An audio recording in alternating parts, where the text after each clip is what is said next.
Good morning, everyone. I'm Sal Roselli, President of the National Union of Healthcare Workers and a member of the Courage California Board of Directors. NUHW and Courage are longtime partners in fighting to improve the lives of working Californians.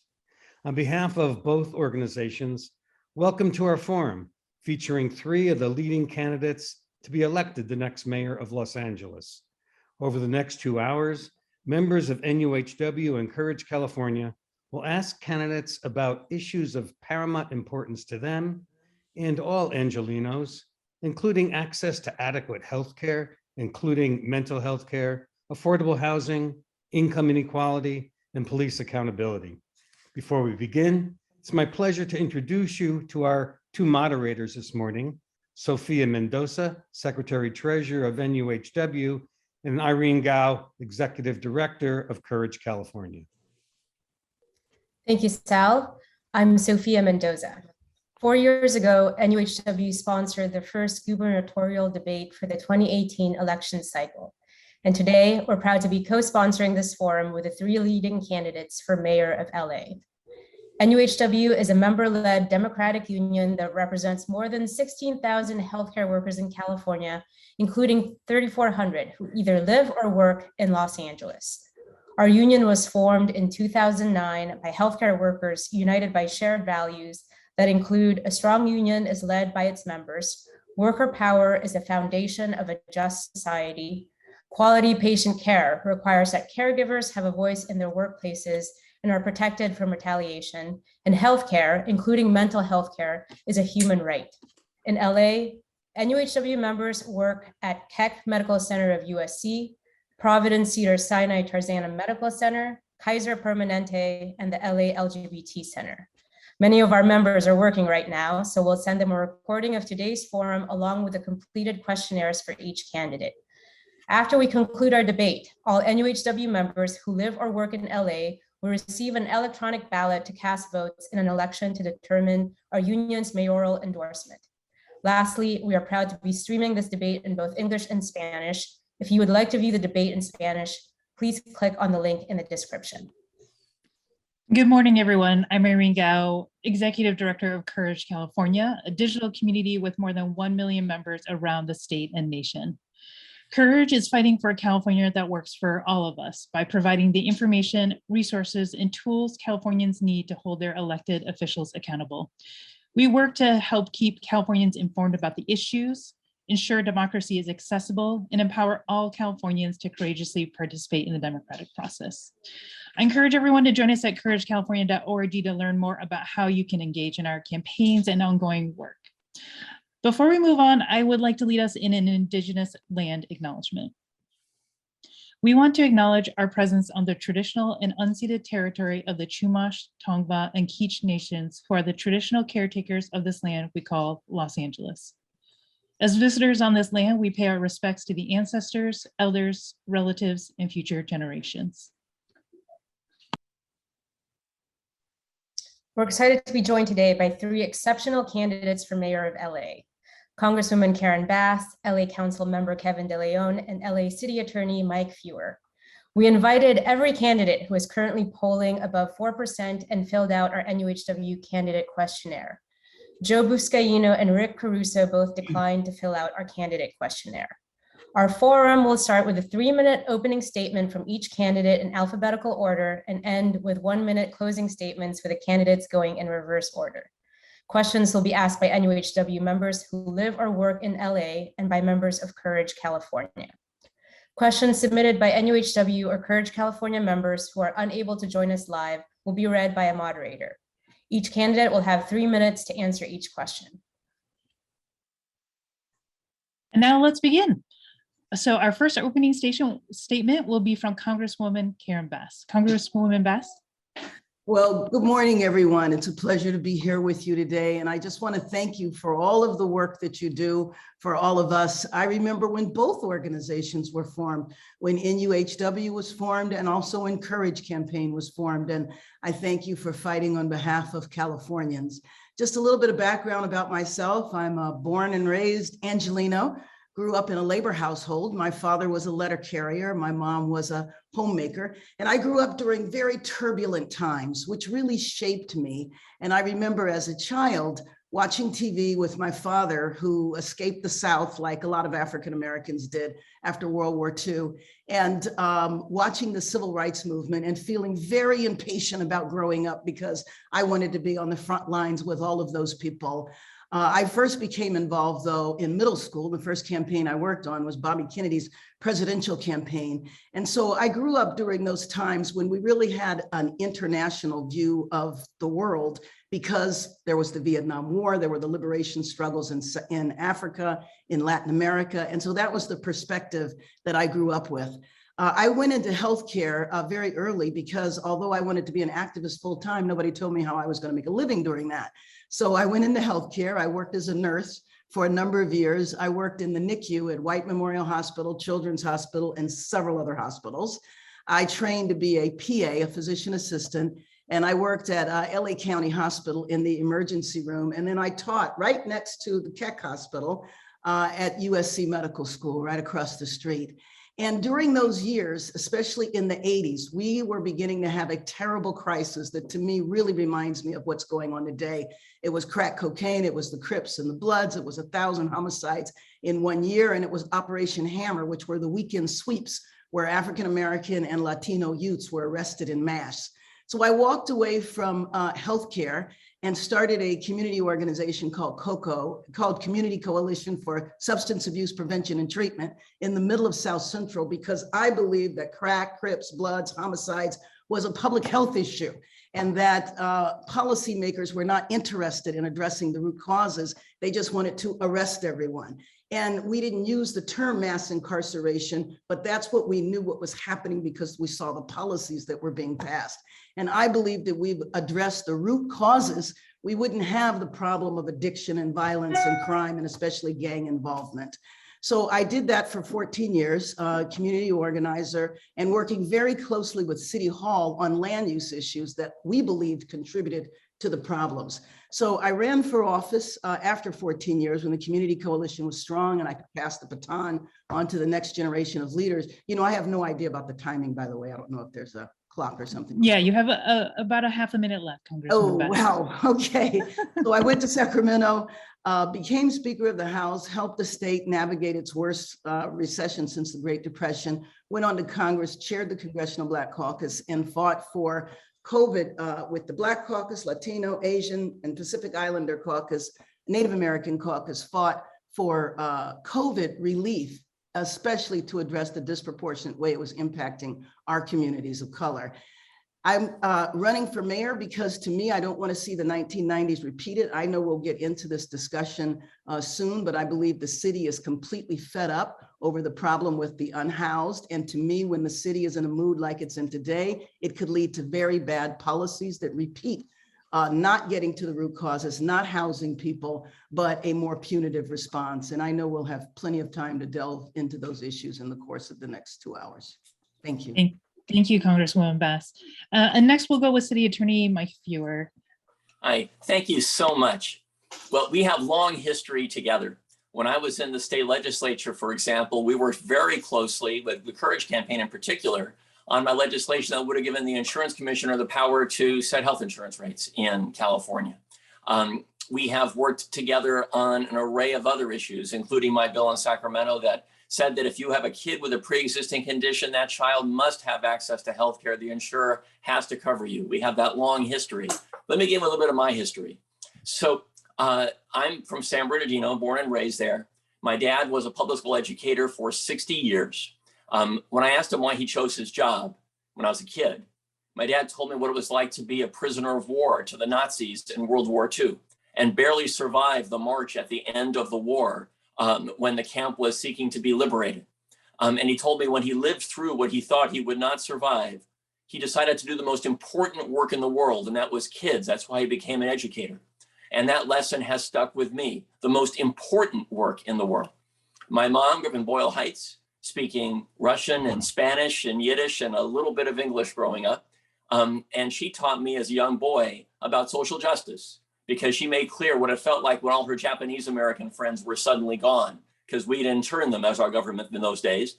And she said to me, as a little boy, you cannot stand by and let someone else be victimized. You have to step in.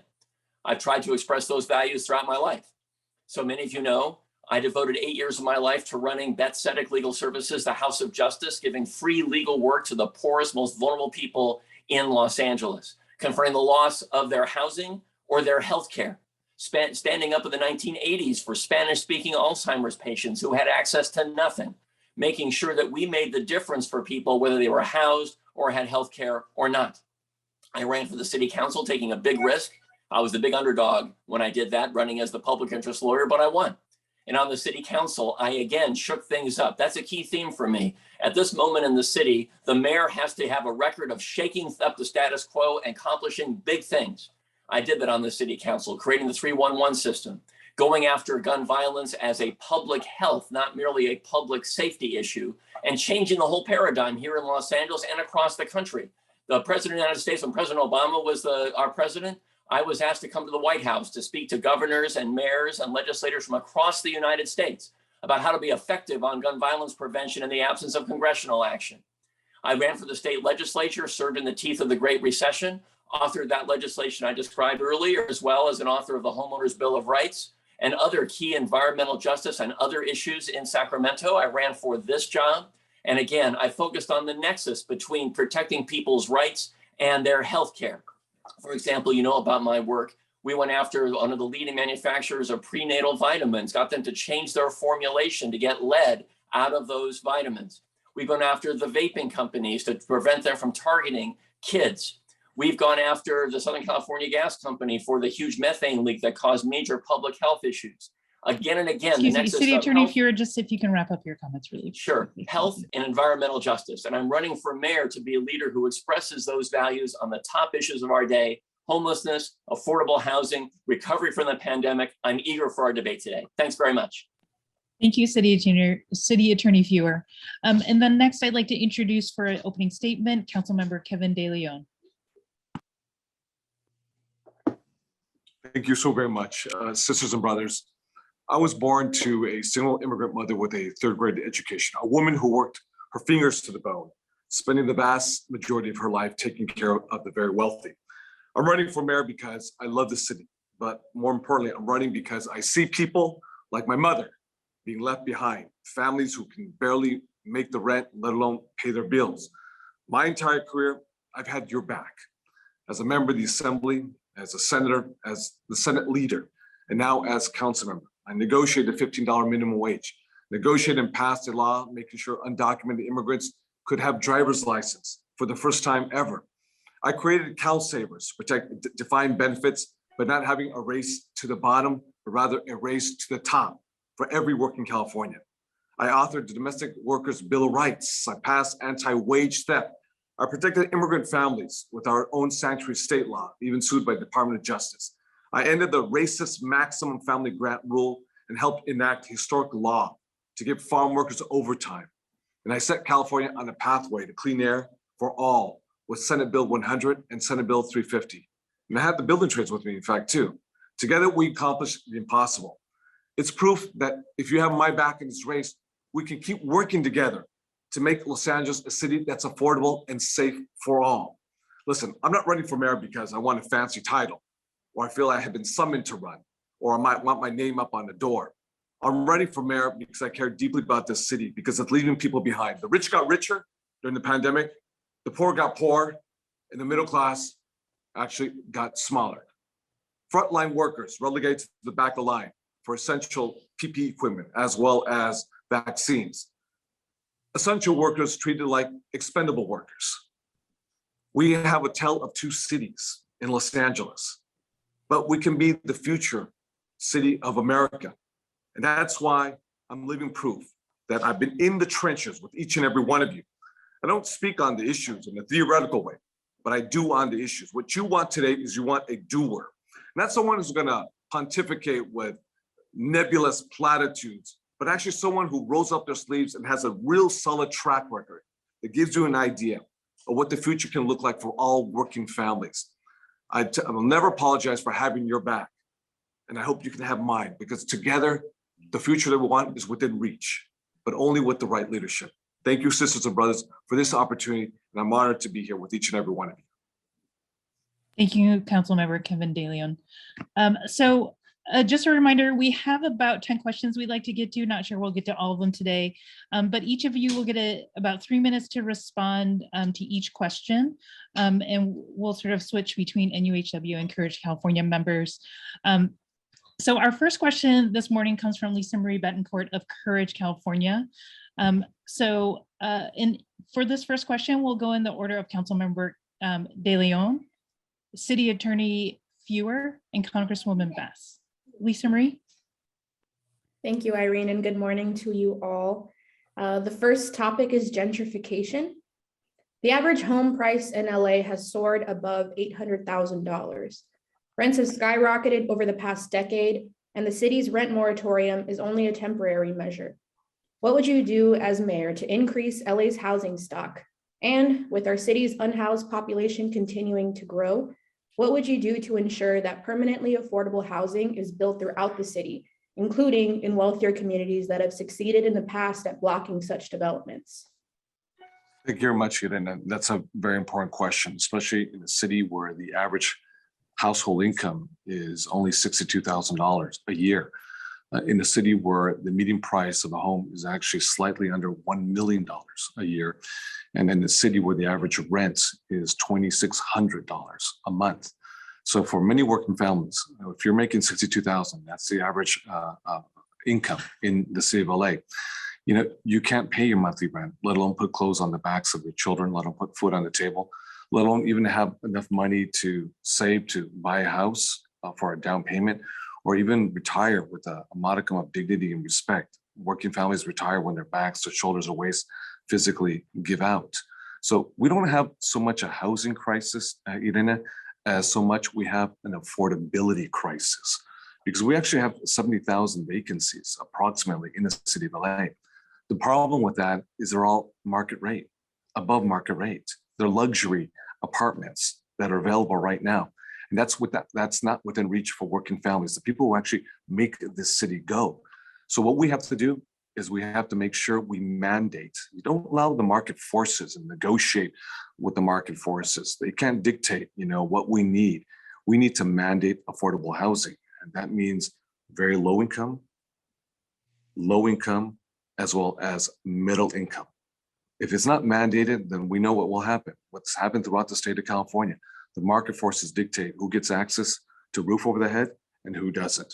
And also, if you can afford to pay a mortgage, what I want to do also too, is I want to make sure that we supercharge a massively depleted first-time home buyers fund that exists, that is bare in the cupboard right now. We have to massively, invest in that, because we have working families perhaps can afford a mortgage if they hustle a job or two. They work so hard to improve their FICO score, their credit score, but they simply don't have money for a down payment to get a good conventional loan with a low interest rate. And that's what is happening with so many families. We have to build and we have to build and we have to make sure, to your point, that's inclusive in every zip code in the city of Los Angeles. And you just can't build low-income housing exclusive in low-income neighborhoods. It has to be throughout. That's why we can create a diverse city. But this only happens with the right leadership. This only happens when you mandate things with a sense of intentionality, a sense of purpose. Negotiating with the free market has gotten us to where we're at today, which is a polarized society where the rich get richer and the poor get poor.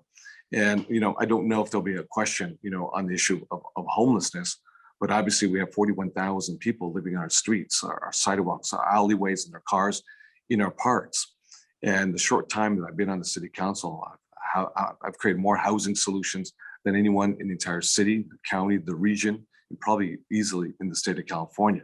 We have to move with a sense of urgency, because if we can move heaven and earth to build football stadiums and basketball arenas, then we can sure as hell do the same thing for unhoused neighbors. And not just our unhoused neighbors, but our working family members who are teetering. If not for an eviction moratorium that currently exists in the city of LA, because they failed to pass it in Washington, D.C., in the state of California, it expired, they didn't renew it.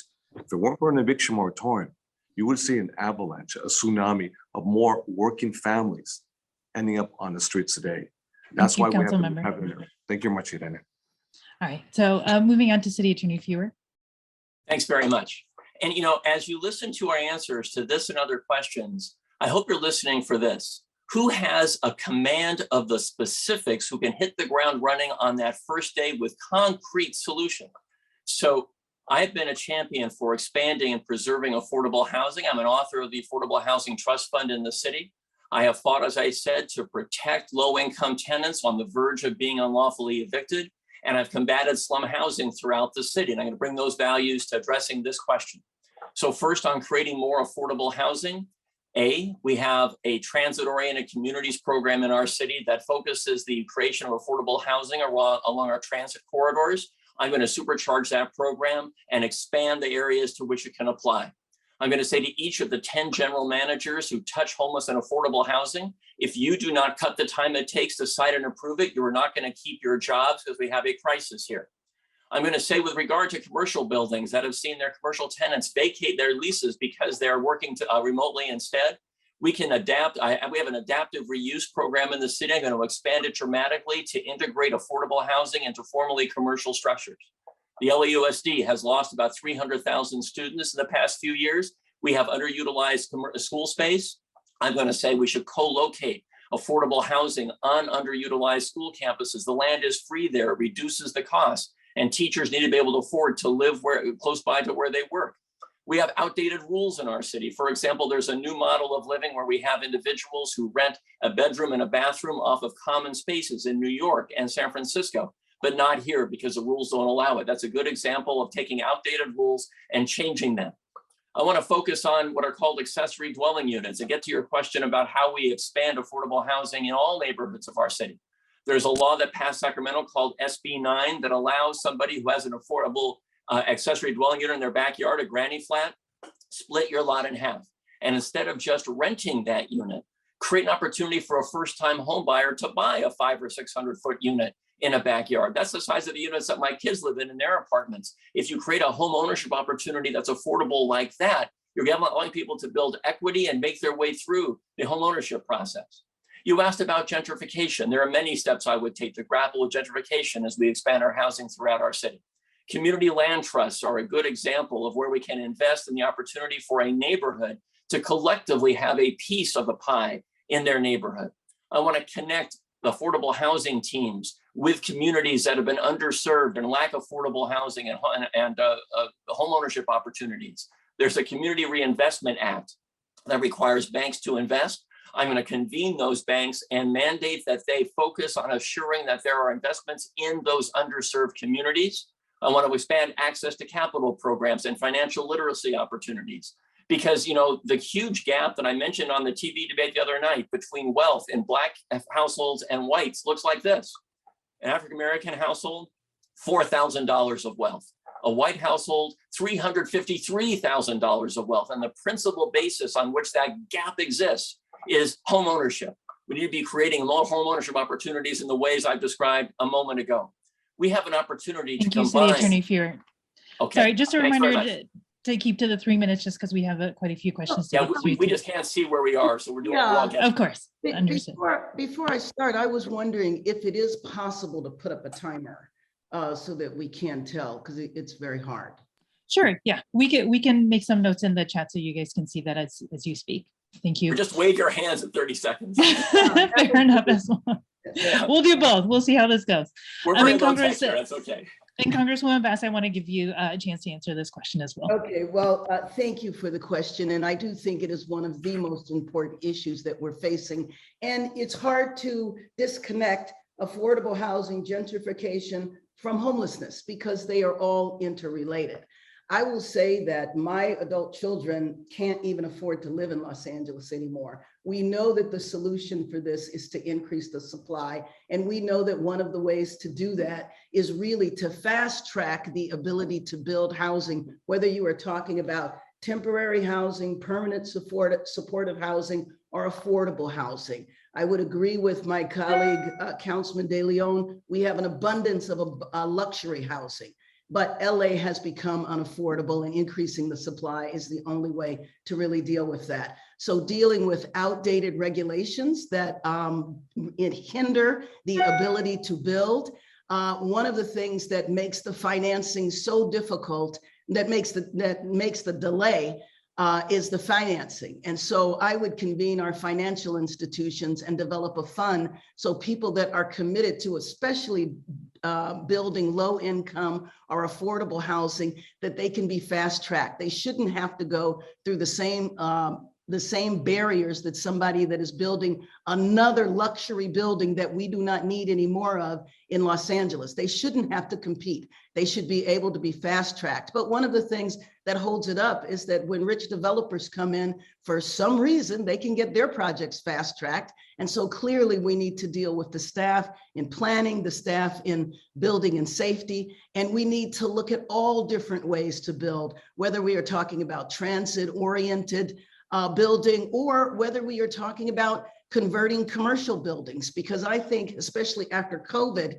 there is going to be a lot less needed for so much commercial space. And so hopefully some of that can be converted. And then we also have to create a spirit in our city that we need to make room for more Angelenos. It can't just be that housing is increased in lower income areas. It needs to be everywhere, which then means that we need to have a regional solution. We can't just look at it as LA alone, but we have to look at it from the county perspective as well. And we have to work lockstep with the county. When it comes to gentrification, the first thing we need to deal with gentrification is making sure that people can stay in their homes. People lose their homes. There's a big problem in South LA with predators who essentially trick people into signing up for loans to renovate or put on a roof or do some other repairs. And the next thing they know, they've actually lost their housing because they've signed it over. And that is one of the things that happens. The other thing that happens is that when homes are passed from one generation to the next,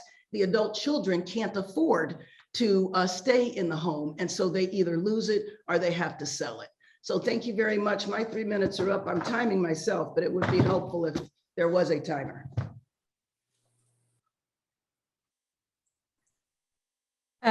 Thank you. Our next question is about Medicare for all. Do you support Medicare for all? If you do, how would Medicare for all be good for Los Angeles? And what would you do as mayor to promote moving to a single payer Medicare for all system?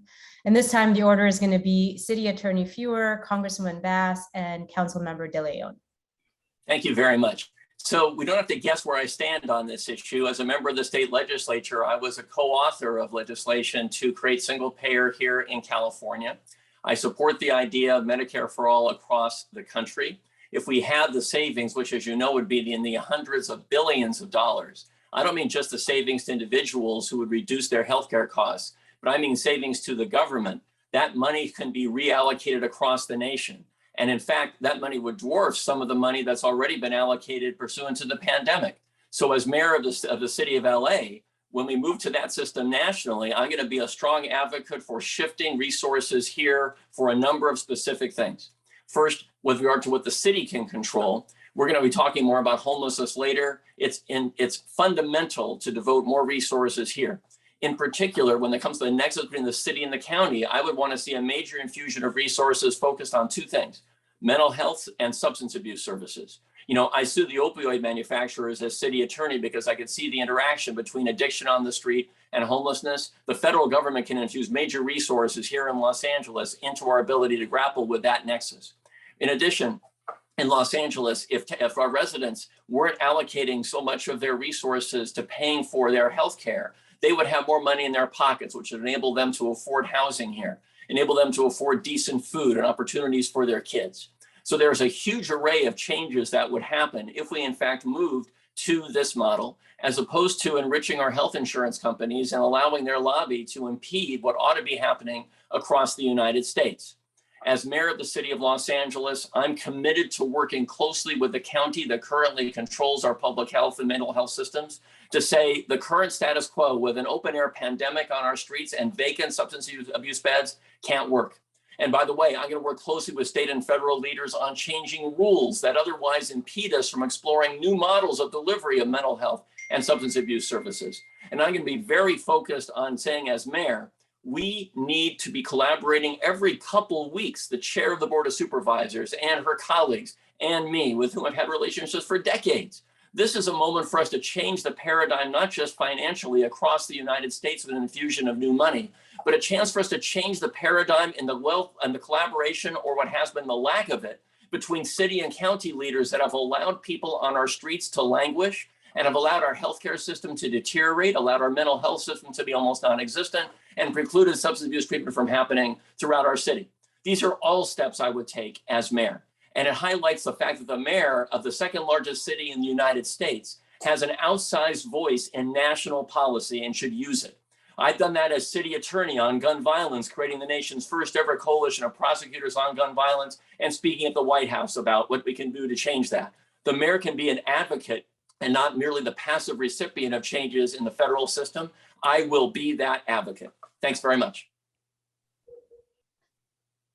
And thanks for the time thing in the chat. That helps a lot. Congresswoman Bass. Thank you. As somebody who worked in healthcare for many years, I have always believed that healthcare is a fundamental right. This is the richest country in the history of the world, and one of the only developed countries. As a matter of fact, I think it is the last developed country that has not figured out how to provide healthcare for its population. So I absolutely do support that. I'm a co-sponsor of Medicare for All in Washington, D.C., supported single payer in Sacramento. But my focus on that really, and especially coming from the perspective of being the mayor, is going to be to focus on the workforce. Because I know when I worked at County Hospital, we were terribly understaffed then, and that was many years ago. So imagine, I can't even imagine what the staffing is like now. So I will focus, because one of the issues that we deal with in Los Angeles is profound income inequality. The worst manifestation of that, of course, is the unhoused population. So working in healthcare is a really good job. We need to expand the workforce. I remember when I went to nursing school, it was at a community college. It was basically free. Now a lot of people go into the private schools. So I want to work with the community colleges and really have healthcare expanded, the nursing programs expanded, because those are great jobs that we can have in our city. And I think that that will be one way to address income inequality. In terms of the rules, we absolutely need to deal with the rules in the state and the federal level now, because we know that one of the reasons why the unhoused population is so large is because of health issues. Chronic disease, substance abuse, mental health. I describe the problem that we're facing with the homelessness with a medical analogy. I think for years and years, the city treated the problem like a chronic disease, like hypertension. You know, hypertension isn't going to go away. You know, you're going to take medicine the rest of your life. That's the way we treated homelessness. And then it metastasized and got completely out of control. And you can look and trace the time when it got out of control with, as on the state level and on the federal level, the safety net was shredded. We used to have a substance abuse treatment system in LA County where you could go to residential care for 1 year. 1 year you could go in a residential program, and then after that year, you could go into sober living for another program. But unfortunately, healthcare changed, substance abuse changed nationally from a community-based model to a medical model. And now, even though we might have vacancies, the vacancies are not all that relevant, because you can only have 30 days of residential treatment. And I'm sorry, but if you are suffering from substance abuse, you are not going to get clean and sober in 30 days. And by the way, after 30 days, we'll put you right back out on the streets where all the drugs are. So until we address the reasons why people are unhoused, and again, not everybody, but a large percentage are healthcare related, we're not going to solve the problem. Also, in terms of mental health, a couple of months ago, I had a press conference in a hospital. Thank you, Congresswoman Bass. That's 3 minutes. All right.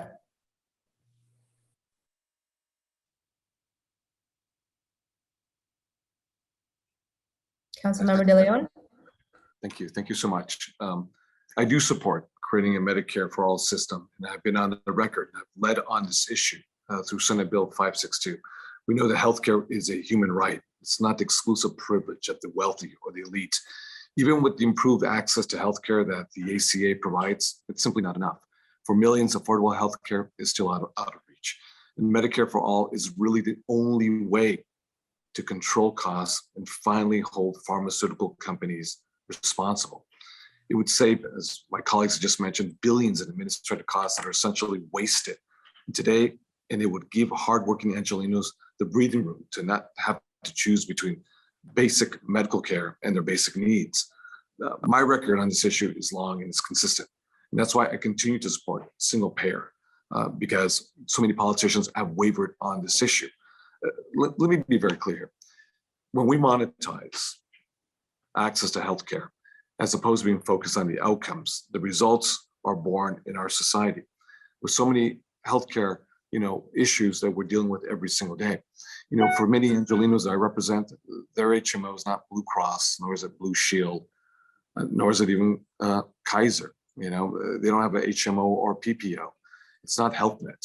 It's the ER room, at LA County USC Medical Center. So when you show up with a lump in your breast and it's metastasized to the point where you only have a few months to live, that's because our healthcare system is broken. And although I appreciate Barack Obama's efforts with ACA, the reality is also to the ACA and Obamacare left out undocumented workers. These were Democrats who were in charge of the White House as well as the Congress. When undocumented workers would pay into the exchange, they were said no. So we were in a position where we negotiated against our own selves with Republicans, and we had the majority, both the legislative branch as well as the executive branch. That's why we need Medicare for all, single payer. And if you all recall, during those difficult moments, I had to move heaven and earth to get 562, Senate Bill 562, put it on my shoulders as leader of the Senate and get it out of the Senate. Even with a lot of moderate votes who were staunchly in opposition, I leaned in heavily and moved it, because this is not also an issue about the policy. We can wax poetically and get into the complex arcane details of the policy itself. There's no question about that. But this is about leadership at the end of the day. And how do we use being the mayor of the second largest city in America, the largest in all of California, and how we lean in and export our values to Washington and not the other way around. That's why the mayor of Los Angeles can lean in on the issue of single payer, make sure we elevate it and get our exemptions and our waivers that we need in Washington, D.C., but make it a reality so we can demonstrate to the rest of the country that we can actually have single payer. And people don't have to choose between paying rent or paying for accessible healthcare. Thank you. Our next question comes from NUHW Kaiser member Elaine Ahmed. Elaine, and the order of responses this time is going to be Congresswoman Bass, Councilmember De Leon, and City Attorney Feurer. And I just want to check in: is the chat timing helpful? No. What we can do is we can raise, Irene and I can raise our hand, because do you see us on your screen? Yeah. So we use a raise hand feature so that you can, like, at time, or 30 seconds and then at time. Yes. But keep doing the chat thing. The chat actually is also working, so don't take that away. Okay, perfect. Yeah, good. As I see it, good. Okay. Good morning, candidates. This question will center on mental health. Health insurers like Kaiser Permanente have chronically underfunded mental health care services for millions of Angelenos, including LA City employees, many of whom have trouble accessing their care. Individuals with insurance often go weeks or months waiting to see a mental health professional. What will you do to ensure that Angelenos who get their private health coverage through the city receive mental health care in a timely manner? And what would you do to push private insurers to provide timely mental health care for all Angelenos? Thank you very much for the question. And let me just say, in addition to that, whenever you do get mental health services, it's not enough. The insurance might say you get 10 visits. Well, depending on what you're dealing with, you might need a lot more than that. So I think, period, there needs to be parity between physical health and mental health services. And I'm hoping that our country is at an inflection point on this issue, because we've seen some horrific crimes lately, and they were clearly from people that were mentally ill. And I'm hoping that we will get to the point where the main mental health institution is not the county jail, because that is what it is in the city. We've essentially said that this is all we have for you is jail. So let me just talk specifically. I was mentioning before I ran out of time that I had a press conference in a hospital, a St. Vincent Hospital, right near downtown, beautiful facility in pristine condition, 344 beds. It's empty. It's being used for film location. Why? Because the federal government restricts housing of people who are mentally ill. You can only have 19 people in a facility. So Supervisor Solis is having to build 3 separate buildings on the campus of General Hospital in order to comply with federal regulations.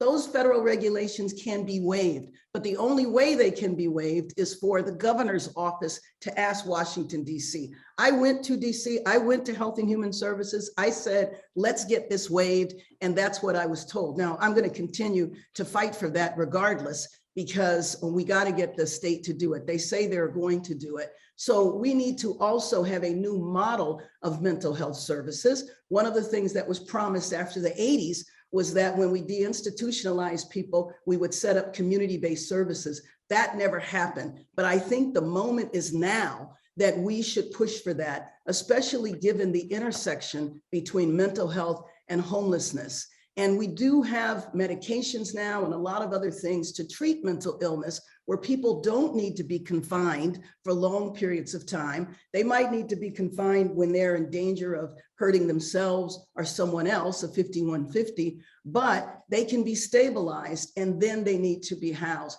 But until we address the reasons why people are unhoused, that's going to continue to be a problem. So right now, today, we have to really build the alliance with the county. It would be nice to say we should have our own public health system in the city. And I think that's a wonderful idea, but that's an idea that would take quite a long time. People are dying on our streets every day. So I think that's the way we need to deal with it. And it's a fundamental principle. If you believe that healthcare is a right, you have to believe that about mental health as well. Thank you, Congresswoman. I believe Councilmember De Leon is next. Can you hear me? Thank you. Accessibility and capacity are the biggest issues here. And there is a major difference between having insurance and actually making sure that you could use it. Mental health is just as important as we know as physical health. And we need to treat it that way. But too often people are self-medicating with drugs or alcohol because they don't have access to proper mental health services.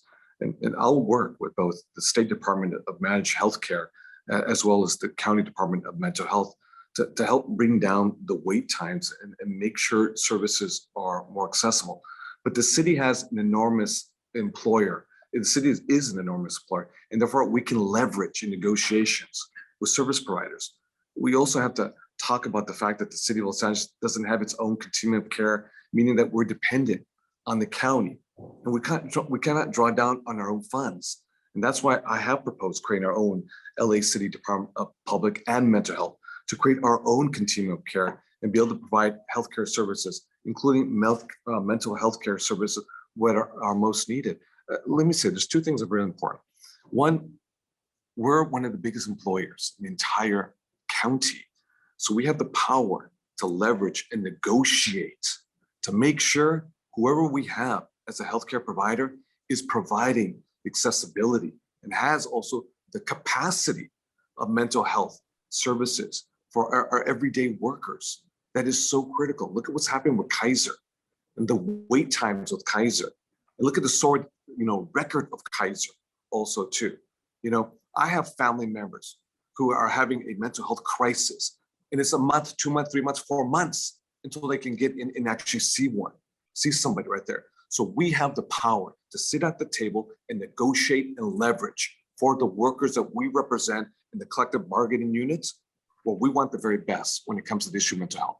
Because if it was stage 3 or stage 4 cancer or leukemia, they would get access to healthcare, and we would be sympathetic to it. But because of the trauma as well as the stigma of mental health, Who hasn't needed access to quality psychotherapeutic services? You know how hard it is to get, let alone a very, very good therapist? It's almost virtually impossible. It's like a needle in a haystack. So that's why we have to leverage the power that we have.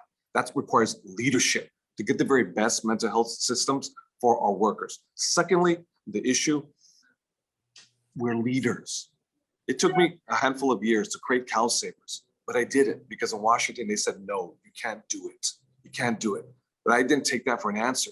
We have to create our own public health and mental health department because we can draw down from the state and the federal dollars directly to the community to deal with the mental health, the open air asylum that we have on our city streets today because of lack of access to quality healthcare. And just last thing real quick, listen, if you're a person of color and if you're poor, forget about quality mental health care. You ain't getting it because middle income and higher income folks have a hard time getting it themselves. That's why we have to democratize this process and move with a sense of intentionality to make sure it happens.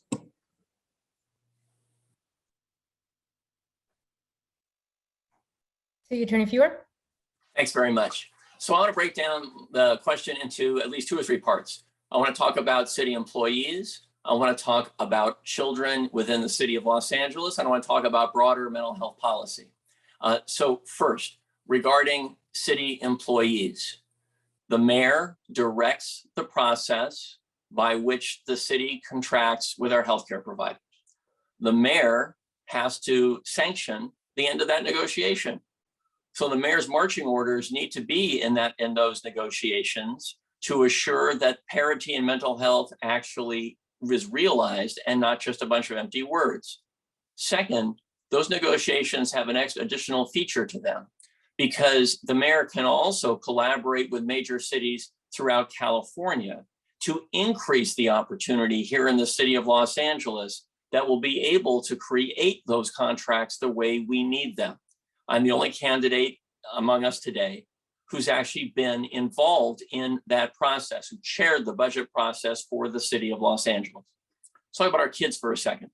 After the Parkland tragedy, which obviously deeply implicated mental health issues, I convened a blue ribbon panel on school safety comprised of mental health experts, gun violence prevention experts, educators, kids, and we went to all the school board districts in the city of Los Angeles and took comment. And here's what I know. In the United States, the right standard for a counselor to kid is 1 counselor for 250 kids. In LA, it's 1 counselor for 1,000 kids.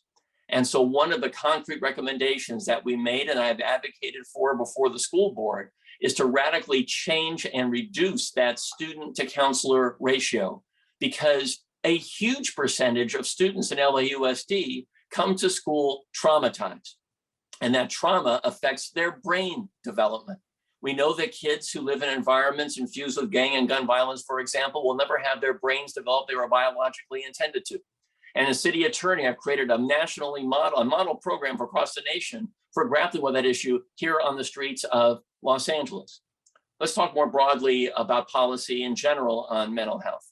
As city attorney, I reached out to the doctor in charge of mental health systems for the county months ago to say the county had agreed to start a pilot project transforming the way it delivers mental health services, focused first on Hollywood, and yet it never did so. I asked why, and of course, the pandemic messed with the budget of the county, it changed priorities. But I said, look, doctor, if you've described the breakdown of mental health on our streets right now, how could you sanction perpetuating the existing model of mental health service delivery? Let's try new things. And when I said I would collaborate with county leaders to change that paradigm, that's a great example of what I meant. Thanks very much. Thank you. Thank you. Our next question comes from Amber Washington of Courage California, and we'll go in the order of Councilmember De Leon, City Attorney Feurer, and Congresswoman Bass. Amber? Thank you, Irene. The topic for this question is environmental justice. Air pollution poses a major health risk for all Angelenos, but residents in communities near the ports, such as Wilmington, confront much higher levels of pollution and suffer from higher levels of cancer. What would you do as mayor to reduce pollution levels in working class communities such as Wilmington? Thank you much, Amber, for that very, very important question. Something that's deeply personal to me, because I grew up in a neighborhood where we had no trees. We had no trees for shade or canopy. I grew up in a neighborhood that was all concrete. It was cement and it was asphalt. So we had no parks. We had no open space. And this is our community in Wilmington, you know, is similar, just like South LA, Pacoima, Boyle Heights. So we have a right to have access to Mother Nature. And that's why I created more parks in the city of LA than anyone else in the entire city of LA. The first bill I ever wrote was a bill for $400 million. I created 120 parks statewide. But the air quality in Wilmington, like my district, which is home to 9 major freeways, the 2, the 5, the 10, the 60, the 101, the 110, the 134, the 210, and the 710. 9 major freeways that crisscross the district, the poorest neighborhoods, like a serpent that chokes the air, the oxygen of a young girl's lungs.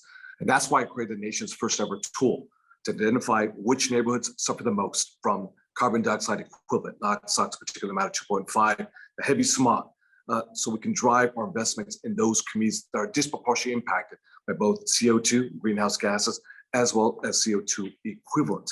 Now, I want to make sure that we find alternative fuels and we set a standard, because a lot of that pollution that our children are breathing into their lungs in the port of LA, whether it's the harbor, Wilmington, it is San Pedro, even going up farther up in Watts area.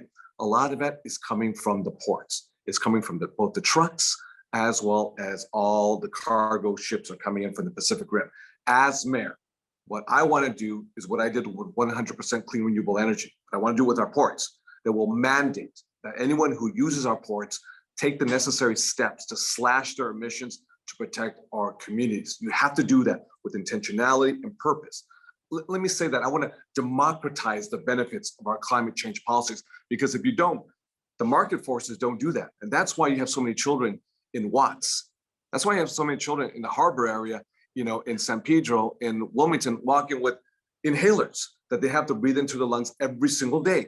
And this disproportionately impacts communities of color. Listen, and I think the cast will agree, we'll see, but no one has my record on the environment in the state of California, quite frankly, in the United States of America, when it comes to moving forward, you know, measures that have set the standard, not just nationwide, but globally. And what I did with SB 100, I will set a standard for the harbor area, because you're right, Amber, cancer rates, as well as asthma rates, children visiting the ER room, and mothers who clean homes on the west side are losing whole days of work because they have to spend it because they don't have access to quality healthcare, because I said they don't have the Kaiser, they have in ER room at County USC or Harbor or elsewhere. So this is of utmost urgency for the healthcare of our children and to clean up the air that we breathe. And lastly, I'll say we have an opportunity to transform the economy by moving quickly with renewable energy, and that means the Port of LA as well.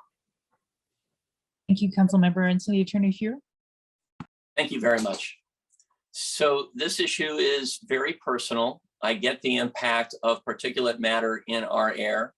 My daughter was an athlete in the LAUSD and had to race off the pitcher's mound to get a quick boost from her inhaler in the middle of polluted air where she was playing ball. And it's horrifying as a parent to see that. As city attorney, I translated that into action again and again. There is an oil production facility near USC in the middle of a very underserved community. I sued them to stop them from being able to operate until they could do so cleanly, and put in place a state-of-the-art system to protect that neighborhood in ways that other neighborhoods I've never seen before. Jordan High School in South Los Angeles has a scrap metal company immediately on the other side of its fence. I sued that company because projectiles were coming over the fence for some of the least advantaged kids in our city. I've gone after scrap metal producers and illegal dumping throughout Los Angeles neighborhoods that are underserved, because those are the places where illegal dumping takes place. So you know what my value is going to be as mayor. And when it comes to the port in particular, several key steps. First of all, electrification in 2 ways: electrifying the trucks that come in and out, and electrifying the boats that dock there, because the diesel pollution that emanates from those boats is particularly harmful to air quality and to kids in that community. the fuel that those boats use can be cleaner burning than it is right now. I want to be a leader in assuring that that happens. We have to be taking not just the environment in general, but environmental justice into account in every environmental policy we have in the city, because we know the neighborhoods that typically bear the brunt of that inequity. Those are the neighborhoods where I represented people for years when I was running Bethesda. And the thing is, Amber, you know, I've been going, the only mayoral candidate ever, to every neighborhood in Los Angeles, all 101 of them. I've done about 2/3 of the way through so far. And I've been in San Pedro and Wilmington, talking to neighbors on the ground about what they want from a mayor when it comes to these steps. And a lot of the ideas that I'm promoting in this conversation emerge from those discussions where people are dealing with not only the issues we discussed, but also imagine big trucks rambling through your neighborhood immediately adjacent to where your kids are playing. How just is that? So it's transportation routes in addition that are a key issue here. And again, having a command of these details by being on the ground in each of the communities I mentioned makes all the difference in the world in being able to hit the ground running on that first day as mayor. Thanks for a terrific question. Thank you. And Congresswoman Bass? The environmental justice movement was formed because the broader environmental movement really did not address the concerns of people of color. And talking about the port is a perfect example because of the route the trucks go and looking at the health issues. I'm not sure what the statistics are now, but a few years ago, the leading cause of death of Black babies was asthma. The electrification of the trucks, the electrification of overall port operations, the fact that out of our ports, we distribute goods to 40% of the country. There needs to be more support from the federal government. There has been a lot, and especially in the infrastructure bill that was just passed, but there needs to be more because the federal government should invest more in cleaning up the port and in electrification. It's also a possibility of jobs. And I know when the three of us were in the state legislature, we all served together. We were there when AB 32 passed, the first major greenhouse gas legislation. But you know, our communities never benefited from that. So when I think of environmental justice, I also think of small business opportunities. I think of job opportunities, and to make sure that our communities benefit as climate change and we move toward those goals that the city has, that we benefit in multiple ways, health ways, but also economic ways as well. Then there's the issue of oil. And I live, and in my congressional district is the largest urban oil field. And there was one oil well near USC, Alanco. And I helped lead the effort to get Alanco shut down. There were community residents that lived across the street from there. And one of the young activists, just brilliant activists, became ill and got cancer from that oil well. We weren't able to shut it down, but I support and applaud the city council from saying that they are not going to allow additional oil drilling in our city. One thing that I would do as mayor is start a department where we go after resources. So I have found that LA City leaves millions of dollars on the table, doesn't even apply for them. And I would want to support organizations like Clean Up, Green Up, like Committees for Better Environment. So there are grassroots organizations in communities of color that address environmental justice. And I think that we need to invest in those organizations, whether it's from private funds or public funds, because organizing the community to keep pressure on the companies is something that needs to happen. The last thing is EV stations. I think that as the cost of electric vehicles has gone down, we really need to have EV stations in a lot of areas, and they are obviously absent in communities of color. Thank you. Thank you. Our next question comes from NUHW Providence Cedar Sinai Tarzana member, Olga Mikhalevich. Olga, and this time we're going to go with City Attorney Feurer, Congresswoman Bass, and Councilmember De Leon.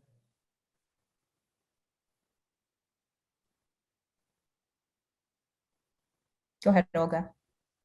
Good morning. Morning. Thank you, Sophia. Topic is the safe staffing ratios. As a healthcare worker, we're committed to providing the best care possible to our patients, yet many hospital chains intentionally understaff their hospitals to maximize profit. Where I work at Providence Cedars-Sinai Tarzana Medical Center, I have colleagues who have to care for more than 10 patients at a time, which is unsafe for patients and demoralizing for staff. What will you do as a mayor to support healthcare workers in our fight for safe staffing and adequate patient care? And what will you do to make sure that the city hospital are safely staffed? Thank you. Thanks very much, Olga. So I have a record on this issue, and as a state legislator, I was a strong supporter of reducing staffing ratios, improving staffing ratios, because I understand exactly the impact you're describing. And that impact cuts in two different directions. From the healthcare provider's standpoint, you're worried that you're not going to be able to pay adequate attention to each of your patients, given the current staffing ratios that exist. You're wondering if somebody is going to fall between the cracks. And as a patient or a family member of a patient, you're concerned that your patient, that your loved one is not going to get the care that she or he needs. Huge issue. So again, that's why I've stood with you in standing for reducing those ratios and improving patient quality and the quality of life for a healthcare worker. But more broadly, in the city of Los Angeles, as we've discussed, the city doesn't actually operate any hospital. The county operates clinics and hospitals. Now, there are some who have said, well, you know, it's a county function, leave it alone. As a mayor, I'm not going to do that.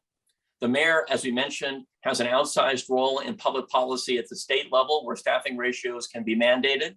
And I will continue to advocate, as I did as a state legislator, that those staffing ratios improve because of what's at stake for healthcare workers and patients. As mayor, focus locally, working with the county, which does operate hospitals and clinics throughout our region. I've already said that I intend to focus on deeply collaborating with county officials to assure that all facets of the healthcare system improve, including when it comes to staffing ratios. Bottom lines, the mayor may not have direct control over staffing ratios or over the operation of local hospitals and clinics. But a mayor who is a leader and stands up and has a record of shaking up the status quo, advocates strongly in Sacramento, where each of us has served, advocates strongly with county leaders to assure that the benefits of the changes we're talking about actually accrue to the patients they serve. And by the way, the patients that county hospitals and clinics serve are the least served patients in our community. The patients at other private hospitals may come from means, but the patients at hospitals operating by the county and clinics operated by the county don't. And I get that. And those values that I've expressed throughout the course of this discussion so far will pervade my approach to working with the county. Thanks very much. I believe I'm next, right? Well, when I worked at Children's Hospital in the NICU, the working conditions were so tough, we tried to unionize. We were not successful during that time, so I didn't have the opportunity to work in healthcare when it was organized. When I was at county hospital, we were so understaffed. I would pull 2 doubles in a row and then do 8 hours. So that's 40 hours in 3 days. I think that the position that healthcare workers are in now, especially after the pandemic, I think that healthcare workers are in a position to leverage a lot more, especially in terms of wages. And I would be there in support of you 100%. But I also think that the best way to support you is to expand the workforce. And I mentioned this before in terms of making sure that there are more opportunities for people to enter into the healthcare workforce in any of the allied fields, especially. And there's so many allied professions that a lot of our community doesn't know about. And I would really want to work with the community colleges and expand that. But one of the big issues is student loans. And I think that as we address the problems that we need to address, as we've been talking about, especially in regard to the unhoused and mental health and substance abuse, we need to provide an incentive for people to go into the healthcare workforce. And so having student loan forgiveness so people can enter healthcare and they don't have to pull 2 doubles in a row, either for money or because of staffing, is one of the best ways to do that. Thank you.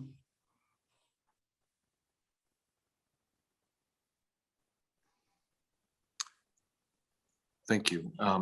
these are very important protections because you and other healthcare workers fought hard for them.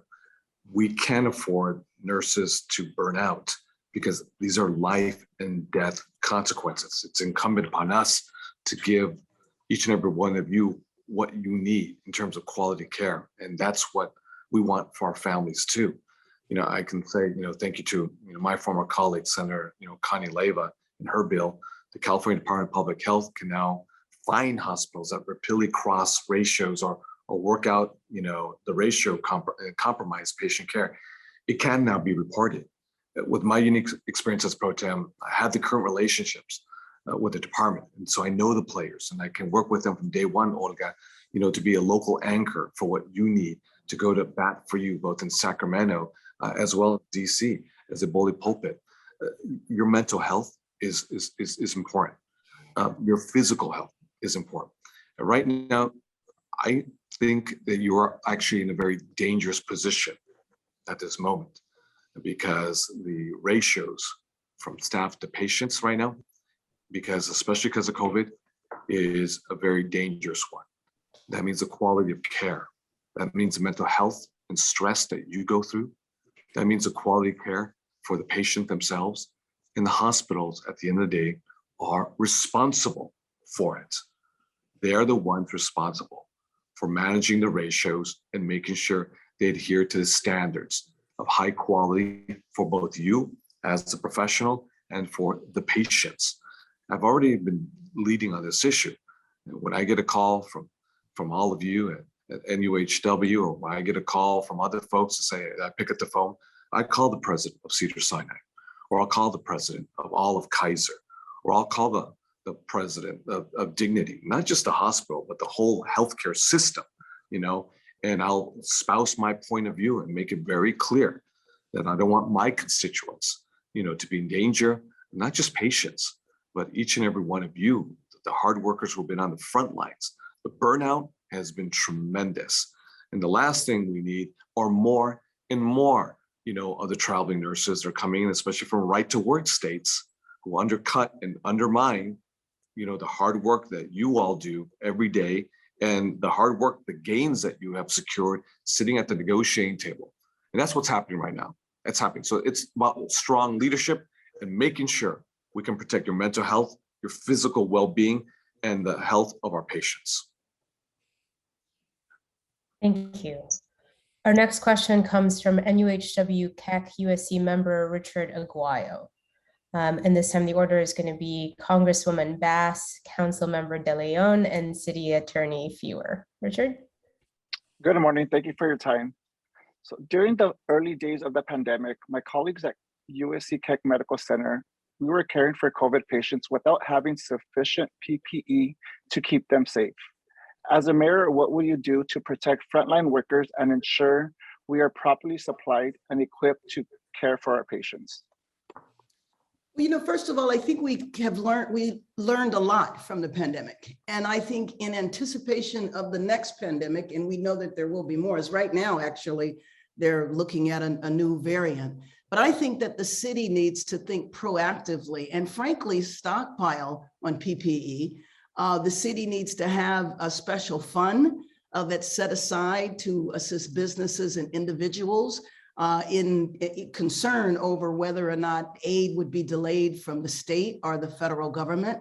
So I think that we need to think proactively. I also think that we need to talk to all of the hospitals in the area and ask them what is their strategic plan, help them with a strategic plan. We need to prepare for the next pandemic. We've never experienced anything like this. And so it was difficult to think ahead in terms of what we had to deal with COVID, but there's no reason for us not to think ahead next time. When I worked at county, it was right at the beginning of the AIDS epidemic, and we didn't know how AIDS was transmitted. As a matter of fact, when I was trained to draw blood and do other procedures, we never used gloves. Gloves wasn't a part of what we used. We didn't know how it was transmitted. And so I felt so much for the frontline healthcare workers during COVID, because I remember how that felt. We were terrorized, not knowing how, we didn't even call it HIV at the time, it was AIDS, how it was transmitted. And whenever there was a finger stick, people had to live in fear. We didn't have any of the drugs or any of the medications. And so I really want to congratulate and thank all of you who went through this. I'm sure that you lost friends, you lost coworkers, and people stayed on the front lines and they continued to work. And so I just want to thank you for the efforts that you put in for keeping us all safe. But we owe it to every single one of you that worked through this pandemic that we prepare for the next one. The hospitals should have a strategic plan. They should have a stockpile of supplies, but so should the city as well. Thank you.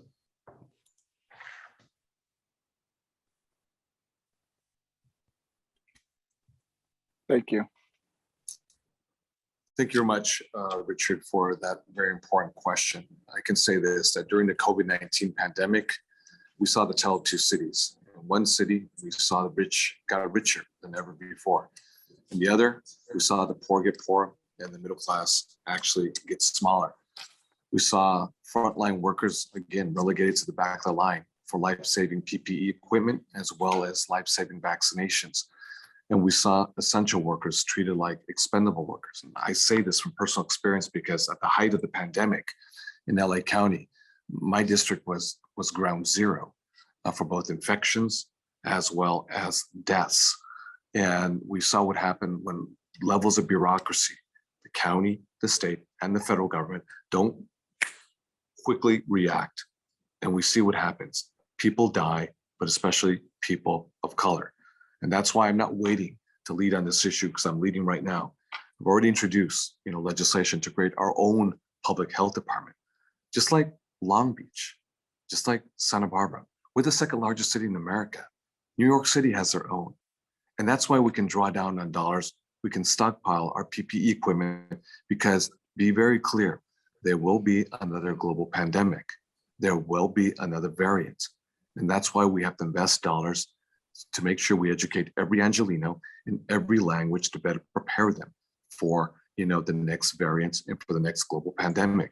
We have to wait. We have to be on the cutting edge. We cannot wait for Washington, D.C. When the CDC came out with the first, criteria for vaccination, it was 65 years plus. That means in a city like LA County, 86% of Latinos who are most infected and dying in large numbers, essential workers on the front lines, were not eligible for the first cohort of vaccinations, but no one stood up. I know I stood up and I said, that is criminal. That so many folks who can't, they were the frontline workers, they were living in dense, apartments, neighborhoods. They didn't have Instacart where they can, order Whole Foods or Gelson's or Trader Joe's to their front door, or, Postmates some sushi if they wanted, if they had a craving, or isolate or hibernate in a 5,000, 10,000 square foot home.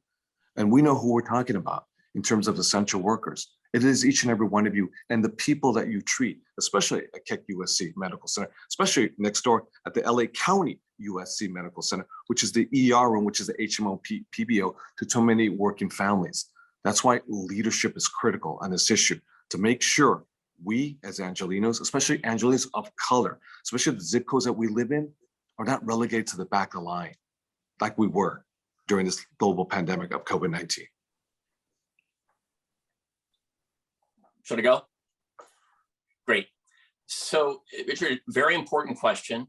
And again, lessons learned from this pandemic mean between the city and the county, we have to have eye care as well as N95 masks, eye protection as well as N95 masks available, as well, of course, of gloves and other PPE. Early on in the pandemic, there was a study recently done that showed it wasn't clear in the city who was in charge regarding the city's pandemic response. As mayor, there's no question, I'm in charge. And here's what I will do. In addition to assuring that those resources are available for the next pandemic that we know will come, I'm going to be sure that we have clear and consistent rules that everybody knows about. I'm going to be sure that our medical facilities comply with those rules. I'm going to be sure we communicate clearly to the public, healthcare workers, facilities, everybody, what our standards are.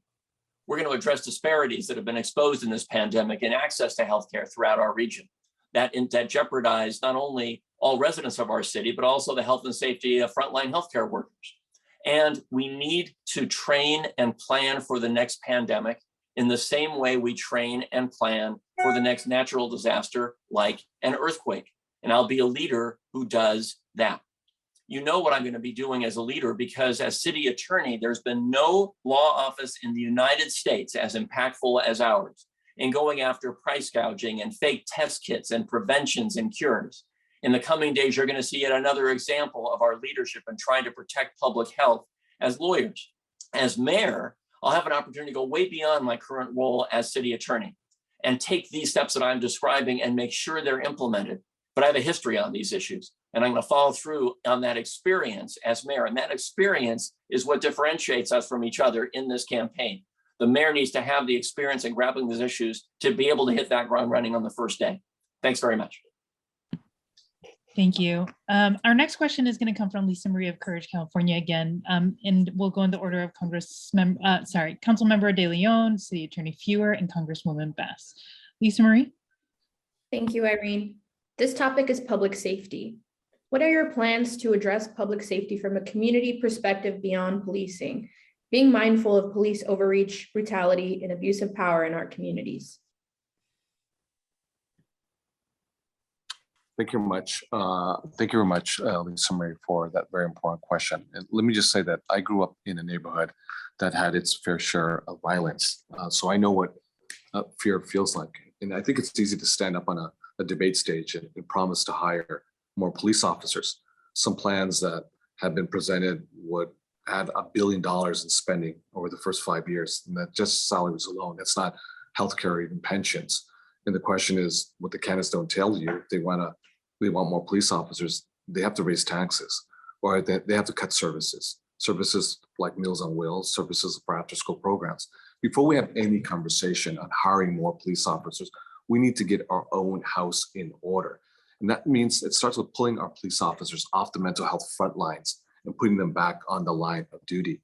That means hiring more civilian 911 dispatchers to reduce the response times, and we can aggressively take illegal guns out of our neighborhoods. You know, I was one of the leaders on the issue of ghost guns for the state of California. Before anybody started talking about ghost guns, you know, it's a thing today. I was the one leading the issue on the issue of ghost guns.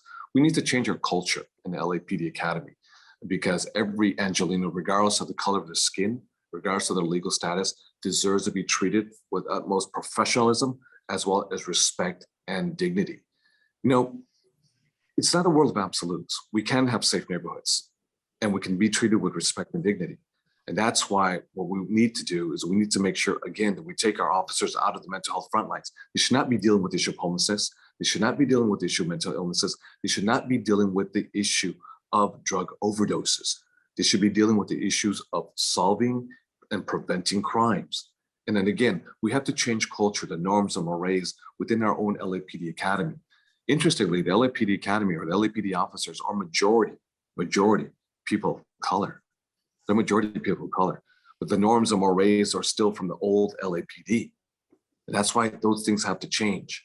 And that's why every community, whether you're in South LA, with the Watts or Wilmington, you know, Ball Heights, you know, as well as Pacoima, you should be treated like Angelinos are treated in Brentwood or Encino or in Westchester or in Porter Ranch, you know, Sherman Oaks or the Pacific Palisades.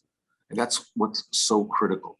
You know, I don't advocate for hiring more police officers because to me, it's nonsensical. Let's utilize our resources much more effectively and efficiently. Let's invest and destroy the school to prison pipeline that sends our youth right away to what was then CYA, what was Vacaville, Folsom, Chino, you know, San Quentin in Pelican Bay, and let's send them to Cal State LA or UCLA. And if they're not going to get a 4-year degree, which is okay, because you don't need one to see you're successful, let's send them to a good community college in LA to make sure they can get a good career technical education, and that by transforming the economy, by decarbonizing our antiquated old grid, so we can move those clean electrons, we can breathe clean air to our lungs, we can build a transportation electrification throughout the city of LA. That is the city of the future. Thank you. Thank you. City Attorney Feurer. Thanks very much. So it's a great question. In addition, the question is beyond police, what else are we going to be doing about safety? Let me share with you. So first, in addition to a substantial and diverse and well-trained police force, I'm going to institute a series of reforms in the department and in the community. Let me start with the department first. First, in communities where historically there is distrust between law enforcement and the neighborhood, I'm going to require officers to be embedded for at least 5-year stints in those neighborhoods to build the trust and respect that I have seen evolve at places like Nickerson Gardens, where I have dealt with the gun violence issue. Next, I want to sever from police officers' responsibilities the obligation to intervene with a nonviolent mental health issue on the street. Parenthetically, there was just a story out of Denver, which is experimenting with this approach. In a couple thousand interactions on the street that using non-armed intervention, not a single call to police was required in all those situations. We can do that here in Los Angeles. Next, I want to assure that our officers are trained to de-escalate violence and use of force. And I want to have civilian ambassadors be the first point of contact for anyone going into a police station to make it a user-friendly neighborhood experience. But beyond the police department, I have called in this campaign for a major infusion of new resources. I refer to this as an investment in community-based violence prevention intervention programs. Those I've worked with for many years that deal with gang intervention, that deal with intervention when there's a retaliation that's possible for a violent shooting, that deal with prevention to assure that kids don't enter gangs in the first place. This is a fundamental need. There's a lot of money in the Build Back Better bill. It's stalled in the Senate. It's not going to get here. Those investments need to come here. Next, I've said that we should be focusing on a cleanup of neighborhoods. It's interesting. In Philadelphia, they cut a neighborhood in half. They took vacant properties on one side and cleaned them up. On the other side, let them alone. Just the cleaning up of those blighted properties reduced gun violence by 29%. I've called for 1 million more hours of neighborhood cleanup and beautification for just this reason. I want to have teams that work across jurisdictional lines in my office. Let's say there's a park that's unsafe or a store that's causing problems in the community. We can't have my team working in silos with one department not knowing what the department is doing. I will bring them together to focus on neighborhood problem solving exercises. We need to be doing more to invest, as I have done as a city council member, in after school programs and in job training programs. When the city was sued by 6,000 gang members over a series of allegations and the city was going to lose that case, I reached out to the lawyers and said, why don't we create the city's first ever job readiness, apprenticeship, and training program for those gang members who can then become productive ingredients in our society? And they said yes, and we have that program in place now. So these are all ingredients in a comprehensive vision I have, from resources in a neighborhood to cleaning up a community to investing in violence prevention intervention programs and police reform, all at the same time. That's what makes a sustainable level of safety possible in a city. Thank you. Thanks very much. Congresswoman Bass. When the Community Coalition started in 1990, the big thing we were trying to do was to figure out how you can address crime and violence without just arresting everybody. And so we came up with several models of prevention, and many of those models have been replicated and some adopted by the city. And so one of the things that we learned is that delinquency and crimes that youth get involved in are kids that are out of school or after school. So we tend to think of childcare and after school programs that end at around the 6th grade. We need after school activities for young people that go all the way up into the 12th grade.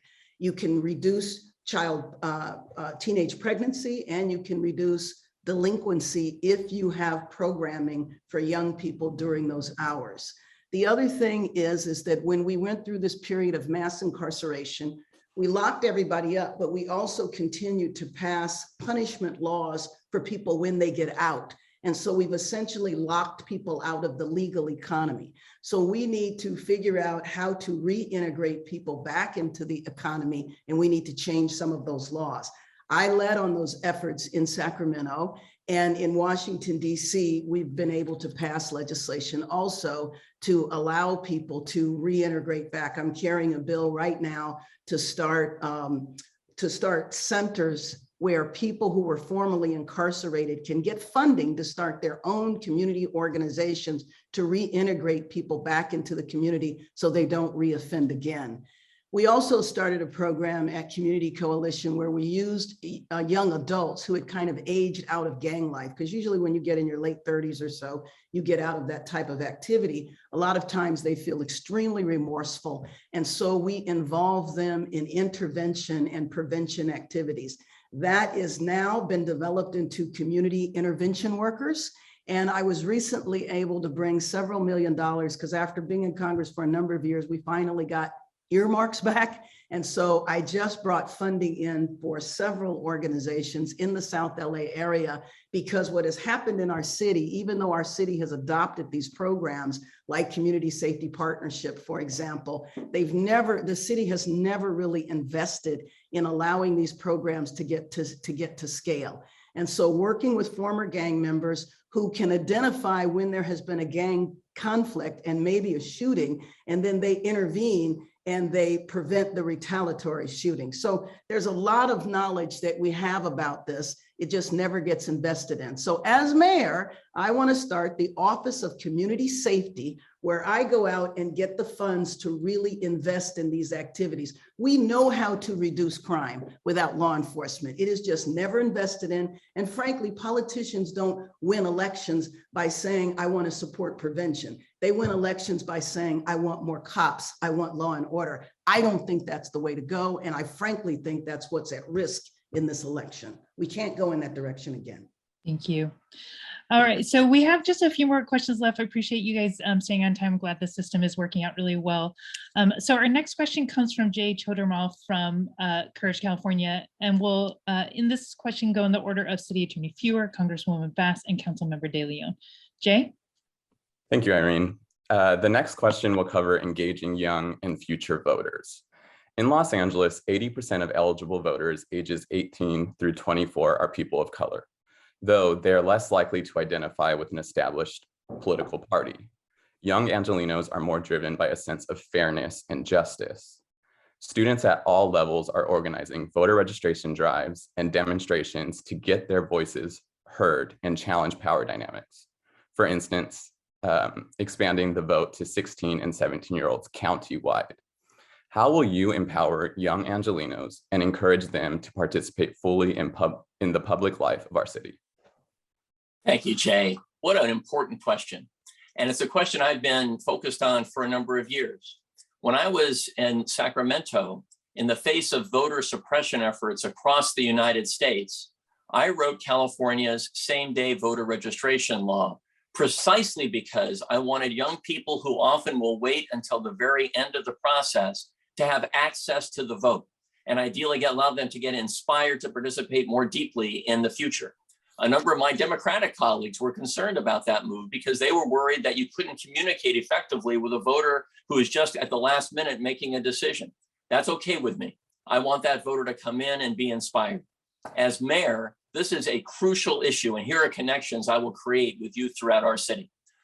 As mayor, I'm going to have youth councils with whom I meet personally to engage people directly in public policy discussions.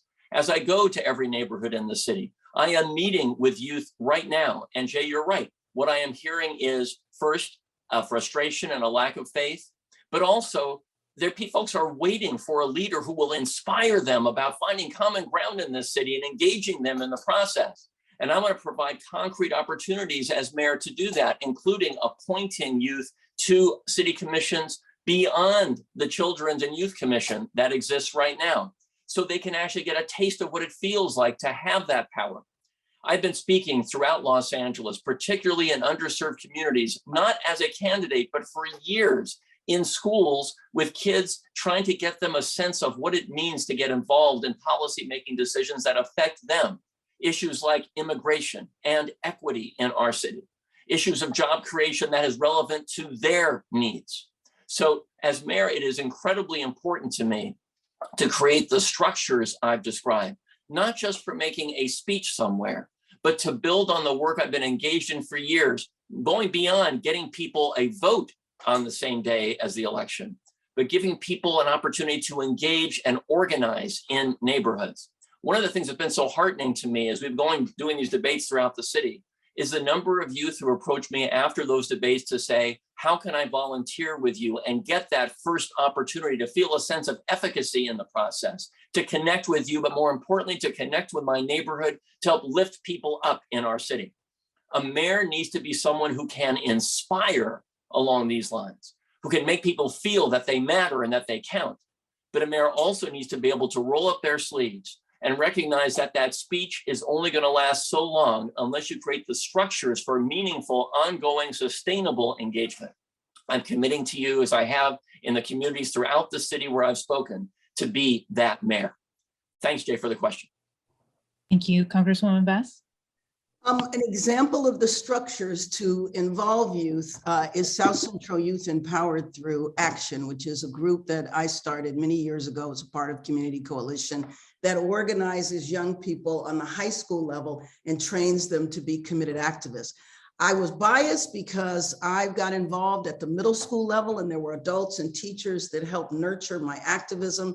And I made a lifetime commitment at that age. And so to me, if you believe that the movement for social and economic justice never ends, you have to be invested in recruiting and training the next generation. So some of the young people that I worked with in the early 90s are still involved. Now they're in their like late 30s and 40s, but they're still involved. They're playing major leadership roles around the city, running organizations, et cetera.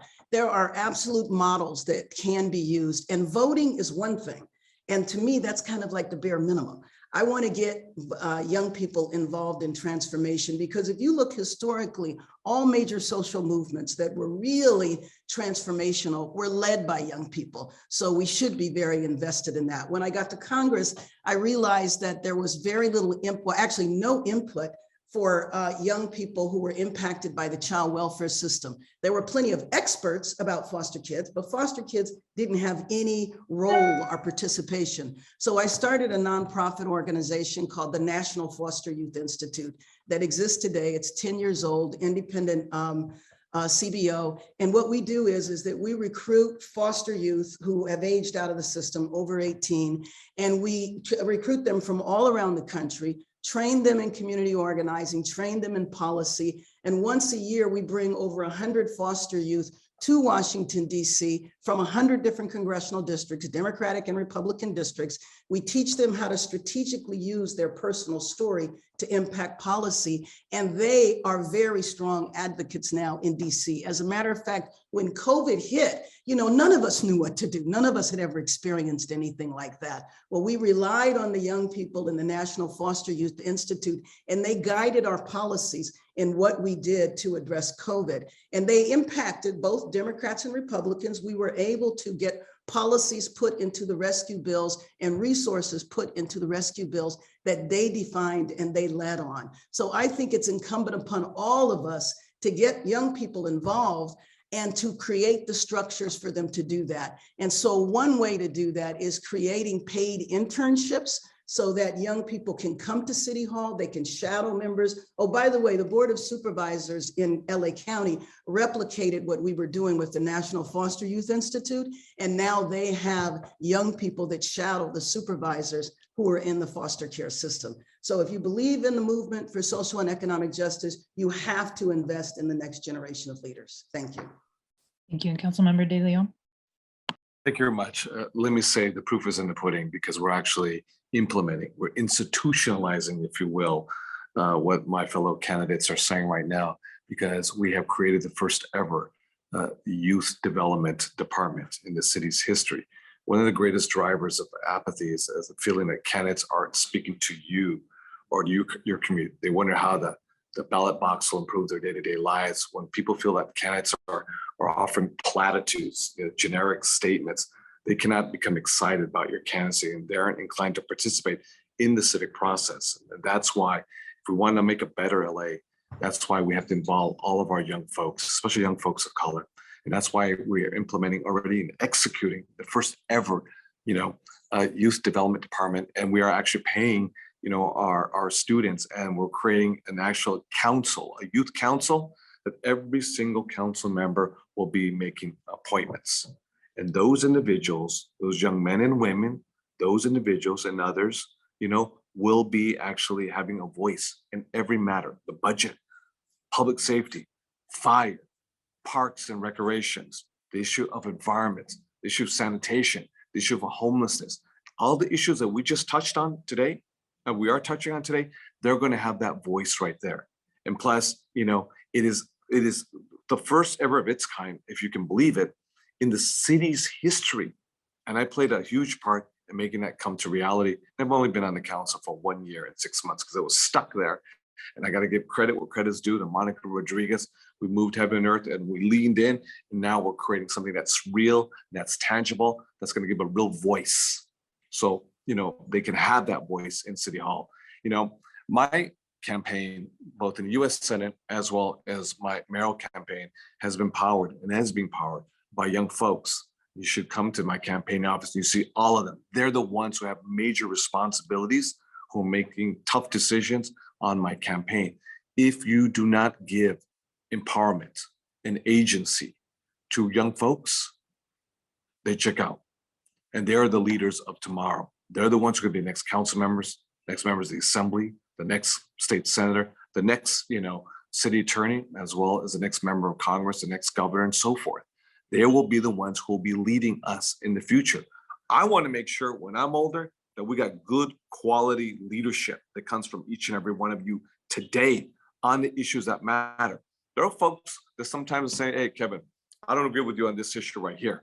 And we engage back and forth. And that's the good thing about it, how we empower and give agency. Listen, when I ran for office, I never thought my wildest dreams I'd ever run for office. I was not class president, ASB president, senior class president. You know, I wasn't, you know, young college Democratic president. I was just the youngest child, only one to graduate from my high school in my family. Thank you. Our next question is about immigration. Mayor Garcetti has made immigrant integration a priority by reestablishing the Office of Immigrant Affairs and contributing to the LA Justice Fund, which provides legal assistance to individuals and families dealing with deportation and removal proceedings in LA County. What is your vision for integrating immigrants into our communities, and would you increase funding to better serve our immigrant communities? This time, we're going to go in the order of Congresswoman Bass, Councilmember De Leon, and City Attorney Feurer. Well, I applaud what the city has done, what the mayor has done, the city council has done, especially coming from DC, the backwardness around immigration. But let me just tell you that I've worked in solidarity with immigration reform back to the 70s. To me, it's a fundamental principle. It's a fundamental value. As I described how I grew up with a perspective of internationalism, understanding things, that was my worldview. So solidarity with immigrant communities is a fundamental core value. In DC, I have been one of the 5 leaders. We call ourselves the closers. We're led by Congresswoman Linda Sanchez. My job is to make sure that we get the votes on immigration reform. And you know what the situation is in DC, so you know how difficult it is to actually get anything done. But in terms of support, I have been right there. You know, I was just so shook during the Trump years, especially with what they did to the children. Went to the border several times and found that the kids that were removed and separated from their parents, you know, the federal government has no obligation to reunite those children. And so I'm working on legislation now that would require the federal government to reunite the children. And although the children aren't talked about very much anymore, I believe there's probably 1,000 or so kids who are floating around this country. We don't exactly know who is taking care of them, who have not been reunited with their parents. I think the federal government should be obligated to reunite them. And not only that, I think that the parents and the children should be awarded punitive damage, because if you separate a child from the parent, even if it's for a day or 2 days, that is a trauma that will remain in that child's life. And you can imagine the separations that took place over months. I also think we need to go back and support the families that were reunited, because there's nothing that provides any resources or counseling for them. So I think it's a fundamental issue, and going through the Trump years where Trump used every racist trope to every group in an attempt to divide us, what I was proud of is that we all stood together. We all stood together in solidarity. And I think that's a basic value and would certainly be a basic value into how I would serve if I have the honor of being elected mayor. Thank you, Congresswoman Bass. Councilmember De Leon. Thank you very much. This is an issue about leadership and lack of leadership on such a critical issue, being an immigrant city. We're one of the most diverse cities in the entire world. But we haven't had immigration reform since 1986, and that was then with a Republican president, Ronald Reagan. We've had Democratic presidents and we've had democratically controlled Congresses, but we have nothing at all whatsoever. I'm not waiting for fancy title or my name up on the door to lead on this issue, because I'm leading right now. I made California the first and largest state in the entire nation to become a sanctuary state. I got sued by the Department of Justice, then Attorney General Jeff Sessions. We went to the US Supreme Court back in 2020, and the US Supreme Court actually ruled that my measure, Senate Bill 54, is in fact constitutional in the law of the land. I didn't wait for anyone else. I negotiated the driver's license bill, and now 2 million drivers can drive on our city streets without the fear of being detained or deported by ICE agents. On the LA Justice Fund, I've been the main author and pusher of that measure. And right now we're negotiating to get more money to make sure that all immigrants, regardless of who they are and where they come from, get access to justice, because justice denied is justice delayed on this issue. But this is an issue that we have to lean in, because it is about leadership at the end of the day. We're all in solidarity. We're legalizing our immigrants and giving them a pathway to citizenship. But ultimately, at the end of the day, we don't want to be TPS and dreamers all of our life. When are we going to get access to legal permanent residency and a pathway to US citizenship? You use power when you have power. I don't want, parole status, for our immigrants who have been in this country for years, if not decades, and no fault of their own, but the lack of initiative and leadership in the Congress. They're still undocumented immigrants living in fear and anxiety every single day. I don't want parole, which is just another TPS dreamer version. You go, to the federal government and you get your extension for employment, which is indentured servitude, just like the way we treat the farm workers. When will our people, I wish Democrats in Washington, D.C. would fight like hell the way Republicans fight for what they believe in. Let me be very clear, because it's something that's deeply personal to me as family members who are still undocumented because of the platitudes of D.C. Are we gonna have just TPS? Are we just gonna have dreamers? Are we gonna have parole? Is that what we're gonna get at the end of the day? When we have the power, we don't exercise it. That's why it's an issue of leadership. If I had the constitutional powers, I would enact pathway to legal citizenship. And that's why I made California a sanctuary state. Irrespective of who occupied the White House, we simply didn't have it. Driver's license, one California where I gave $40 million to deal with the issue of legal services, sanctuary state, LA Justice Fund. This is who we are as a city, and that's why we need the right leadership on this issue. Thank you. City Attorney Feurer. Thanks very much. This has been, not prospectively, but throughout my life, a fundamental issue, and you've seen it in action. When Trump became president, I sued the Trump administration because it was attempting to make LAPD complicit in civil immigration enforcement, and won, making sure that in Los Angeles, public safety wouldn't be undermined by the federal imposition of that rule. My office wrote the brief on behalf of cities and counties across the country to support DACA. My office joined with one other to write the brief on behalf of cities and counties across the nation to preserve TPS. My office was a plaintiff in the lawsuit against the administration over the census, which was designed to strip Los Angeles and its immigrants in particular of the right to vote, because it was going to deplete and has depleted our congressional delegation and reduces resources for us in Los Angeles. Again and again and again, standing up not just for Angelenos, but across the United States. On the Justice Fund, I proposed it. I called the mayor to discuss how we can create that.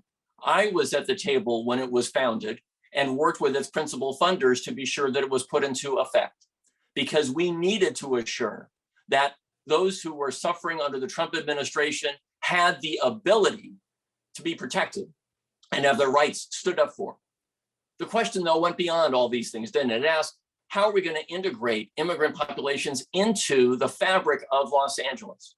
And again, I've been a leader, making sure that it's clear to those who would use city facilities that no one is ever going to ask you about your immigration status. It was a front page California Session story about my making sure that the public was cognizant of that when people were living in fear and moms were putting notebooks on the tops of refrigerators to tell their kids what to do if they were kicked out of the country. So very important issue. How do we continue to integrate immigrant populations into Los Angeles? As mayor, you do it by creating more job opportunities and business opportunities. You do it by evening the playing field in public education. When I was on the city council, I created a program called Read LA to assure that kids from immigrant families where Spanish was the predominant language would have more teachers in training infused into their classrooms to create literacy for them. These are the steps you take as mayor. You both protect and defend rights here, and then you're aggressive about advocating for those rights. And then you go beyond that to say to members of our immigrant communities in Los Angeles, we welcome you here. It was my office that went to immigrant communities throughout LA to protect people from notarios who would take their money and reduce them to being likely to be deported from the country after stealing thousands of dollars from them, preventing people from being victimized in the first place. This is a fundamental issue for all of us here in Los Angeles. And I gotta say, I am deeply proud of this record of again and again taking positive affirmative steps, not waiting for someone else, but leading, and that's the leadership you'll see with me as mayor. Thank you. Thank you. So I just want to mention we have one final question, and then of course after this final question we'll have a round for each of you to present your closing statements. We're likely going to run really close to noon or a little after, so I hope you all can stick around for completing all of this. So our final question is about changing politics as usual. And so for this one, we'll go in the order of Councilmember De Leon, City Attorney Feurer, and Congresswoman Bass. So over the past few years, there have been a variety of major public corruption investigations that have undermined people's trust in local government. How will you work to restore that trust? And what commitment are you willing to make today to work with local and statewide organizations in developing innovative public accountability initiatives for LA once you are elected? Councilmember De Leon. Thank you very much for the question. And yes, I will work with you as well as other organizations to hold people accountable. The people of Los Angeles deserve a city hall that they can trust and a mayor who will have their back and hold city leaders accountable. My constituents elected me to clean up City Hall in the wake of an enormous scandal that shook my district to the core. That's exactly what I did. I required everyone who worked in a position of leadership to reapply for their job. And that's what I'll do as mayor with all the city managers. But let me also be very clear here too, because I just don't think it's a culture, of corruption. It's the culture of complacency. It's a do-nothing culture that protects the status quo. 41,000 people living on our streets in utter misery. Because I'm not your average politician. I'm a doer. In the last 18 months that I've been here, I've cut through mountains of bureaucracy, BS actually, to build the largest tiny home village in America. I extended an eviction moratorium to keep the roof over people's heads. I've cleaned up, many encampments, but I've actually leaned up, lift people up off the streets. They have a roof over their head right now. I've created more parks and open space than anybody. I've been able to accomplish these things because I have the courage and my conviction to do what's right by my constituents. And that's what I'll do for the entire city. So aside from the culture of corruption at every level of government, but the ones that have rocked City Hall as of late and currently, and the one that I had in my very own district, and that's why I was overwhelmingly elected, the only elected official in the city to win outright in the primary, last year, that's what I'll do, but at the same time, it's a culture of complacency that has allowed the city to get out of control, that's allowed the city to, again, have so many people living on our streets, that has allowed the city to not have affordability and mandate it. It's allowed the city to allow our children to continue to breathe dirty air into their lungs every single day of the year. They've been doing so for decades. That's why we need the right leadership for the great city of Los Angeles. Thank you, City Attorney Feurer. Thanks very much. So ethics and integrity have been the hallmarks of my career. when I was on the city council, there was a front page LA Times story entitled "Fewer Causes Furor on Council Floor." And the thrust of the article was, as a new council member, I was not being seen and not heard. I was moving forward in particular on ethics reforms. I wrote the city's law that requires that an ethics violator not be allowed to get a city contract. I wrote the charter amendment that increased the independence of the Ethics Commission. As a state legislator, I wrote the law in the face of the scandal in Bell, California, to be sure there was transparency in how top officials were paid. And as mayor, I'm going to continue this leadership. I'm going to have no tolerance for any conflicts of interest. I'm going to have a chief ethics officer who assures that we have trained members of my administration who never come close to any line.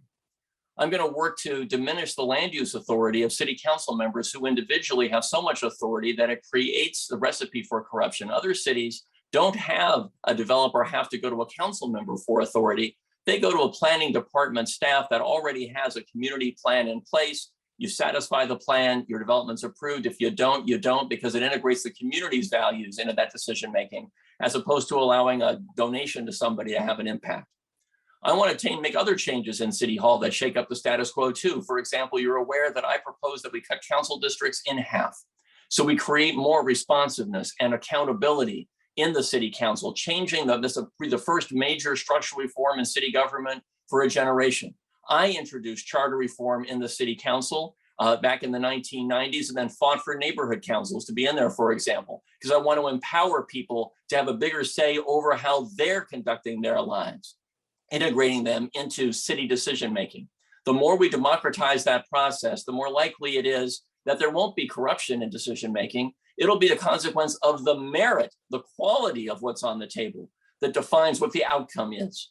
That's what I'm going to do as mayor. And you can see through the way I've been campaigning, going to each of the neighborhoods in our city, that it's important for me to be listening on the ground to what people care about. And what they care about the most is, what have you actually done to achieve these objectives, and concretize what you're going to do when you're mayor. The reason that you can see among us the distinction in how much concrete, definitive action we have in mind for the future. Thanks very much. Thank you, and Congresswoman Bass. As a lifelong activist and organizer, one thing I've enjoyed about being in public office is using some of those basic community organizing strategies and applying them to a legislative context. And so what that means is that I believe that the best way to govern is to involve people in the process. That is the essence of what our democracy is supposed to be. And I believe fundamentally that if you are going to propose policies, you need to go to the people who are most impacted by those policies, make sure they're at the table from the conception of the ideas. And that's the way that I will lead. That's the way I have led, whether I've been in Congress or in the State House. I've applied the strategies that I used when I was working on a daily basis in the community. So I think that that is one way that you achieve accountability, if people are involved in the process from the beginning. Now, given the corruption that has happened at City Hall, I will use President Obama's administration as my North Star, because the Obama administration was the most scandal-free administration in our lifetime. No indictments, no investigations, no nothing. And so the person that led that effort, Norm Eisen, he was Obama's ethics czar when I announced my candidacy for mayor and he saw what was happening. He's an Angelino, although he lives in DC now. He offered to come to Los Angeles to help to do a top to bottom audit if I am successful in this campaign, auditing city procedures, city departments, the process, et cetera, and then really having a plan for how we will address corruption in our city. And one thing that we have to look at is whether or not the Ethics Commission should be internal or external. Also, anybody that I appoint, I would have them sign an ethics pledge. There is a way to address this problem. And I think involving people in the process and having a transparent administration is the first way to be accountable and to prevent corruption. Thank you. Thank you. So now it's time for our closing statements. And just as a reminder, it's going to be 1-minute statements. This time, we're going to be going in reverse alphabetical order, starting with City Attorney Feurer. Thanks very much. So in every community I go to, I'm hearing voters say we want three things.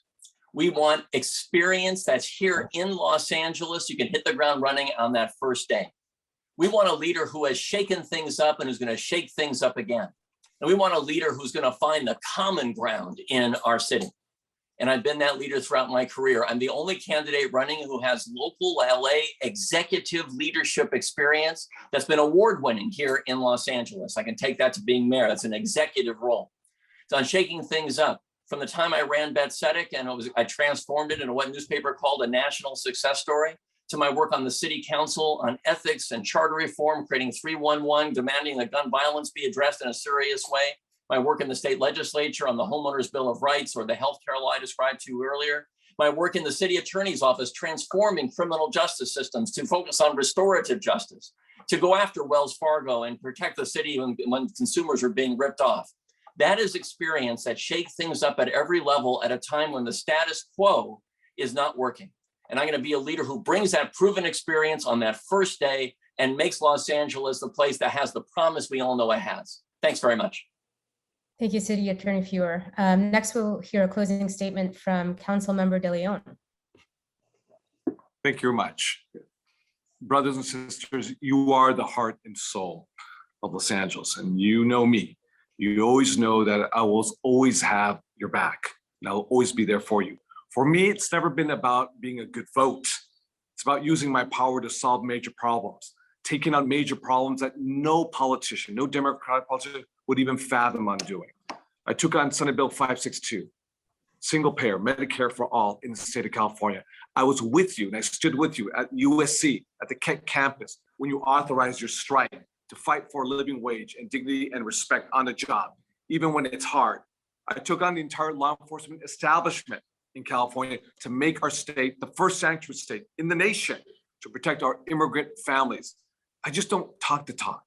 I walk the picket line with you. I get arrested with you. I negotiate and I lead through thick and thin. I'll never apologize for having your back. And I hope you'll have mine in this race, because when I win, I'm bringing each and every one of you with me to City Hall so we can make the city of LA the future of America. Thank you. Y gracias. Thank you, Councilmember De Leon. Finally, a closing statement from Congresswoman Bass. Well, let me begin by thanking you again. Thanking you for keeping us all safe. Thank you for helping us get through COVID. And I made a big decision not to run for Congress again because I truly believe that our city is in a profound crisis, a public health and a public safety crisis. And I'm so worried that one way that people could respond to this crisis, depend on who gets elected, is to criminalize poor people once again. It's been done before. I don't want to see it done again. I have spent a good part of my life building coalitions and collaborations across race, class, ideology, geography. That is what I want to do again. I want to lead in a way that brings the city together, brings the city pointing toward each other as opposed to against each other. We are at risk of a very divisive situation, of a campaign that is based on fear. And I believe that the way to address a health crisis is to bring people together. And I would sincerely ask for your support. Thank you very much. Thank you again, Congresswoman Bass, Councilmember De Leon, and City Attorney Feurer. All of us learned a lot today and are better informed voters thanks to your participation. To our NUHW members in LA, your endorsement ballots will be emailed to you later this afternoon. Voting will end at 5 p.m. Tuesday, March 29th. And because many of our members are working, we will also be emailing them a link to this debate and a copy of the candidate questionnaires. We're so happy all of you joined us today. Be well and be safe. Thanks very much. See you later.